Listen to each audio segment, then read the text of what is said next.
and welcome to Melrose Tech Tips episode 3. Today we are going to be focusing on a site called Curipod. Now Curipod has a lot of different capabilities. It's a way to enhance the lessons that you already have, or it can create new lessons um, for you that can help engage your students a little bit better. There's also a function where you can discover lessons that have already been created on Curipod and use those lessons. Now, in my experience with using this, it's very engaging for the students. They really enjoy it.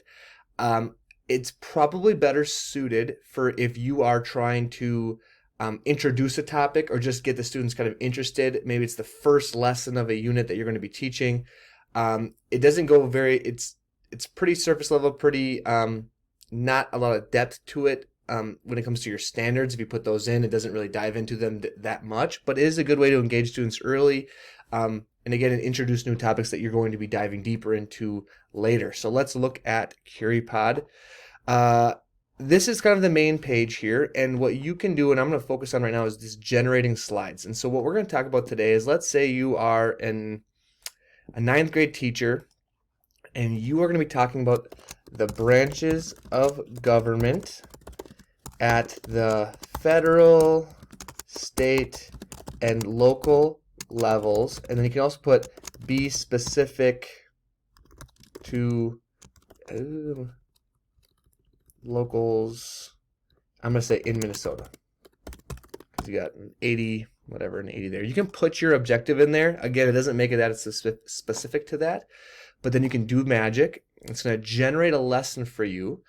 And what's interesting, what I like about this lesson is it's a lot like Google Slides, but the students actually log into your lessons. There's a join code. Okay, it says right here, go to Curio Live and join, because the students will actively participate in the lesson, because there are spots where there's a poll, or they're going to need to draw something or answer an open questions, and those pop up on the screen and they can add. So they're actively participating in the lesson and adding to the lesson. So it says, name one of the 3 branches of government at any level in Minnesota. And it's a word cloud, so the students would type in a word, and then all of a sudden a word cloud would start to generate on your screen of the words that your students are providing.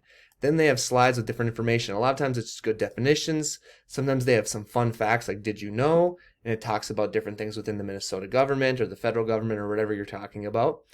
Some open-ended questions. What are the roles of the 3 branches of government at the federal, state, and local levels of Minnesota? Students would answer that. Maybe it's a good check to see what they know, prior knowledge, and maybe a student types in IDK or whatever they type in, and then you know that, okay, they don't have a lot of experience with this. And the fun things I like about this, so there's different questions, and you can get rid of slides you don't like or that aren't applicable, but there's like little breaks like drawings. So like this one says, draw a pineapple playing soccer with a banana, and it gives students a certain amount of time. You can pick them on a time to draw that quick, and then all their drawings pop up, and then students vote for whose drawing is the best. So the students really like that as a little break in the lesson. Again, you can skip those slides, or you can make them as long or short as you want. And then I like about this is the polls, where there's different questions, really good at pre-assessment to see, okay, what do they know about this?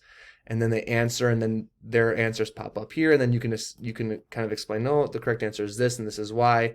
And also gives you some useful information of where your students are at before the lesson. So I wouldn't use this as my main content.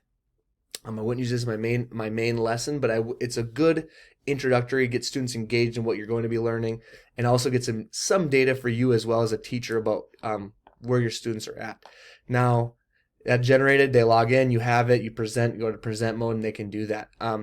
Another thing that you can do, and I'm not going to show this right now, but you can take a lesson. So let's say I want to create a lesson here, and I've got a slideshow already made. You can put that slideshow into a PDF and then put that into Curify My Slides right here. You just drag and drop, and then it'll keep the slides that you have. It'll just add some of those poll questions. It'll add some of those open-ended questions based off whatever your content is. It'll add those little drawing breaks, so you can put your pre-existing slides into Curipod, and then they can take them and make them a little bit more engaging for the students that you're teaching. Another tool that you can do is, like I said before, is there's a discover section. So you can discover, you can type in, we can talk about branches of the government right here. I can type in the grade levels that I'm teaching. It doesn't pop up over here the category that I'm talking about, and then you can start to see here are some pre-made lessons, how long it about takes to teach that lesson, and you can kind of look and peek at which ones you think is the best. for whatever you're working on, and you can do that as well. So there's that option for you just to see the lessons that have already been made. There's some good social emotional, some math ones as well.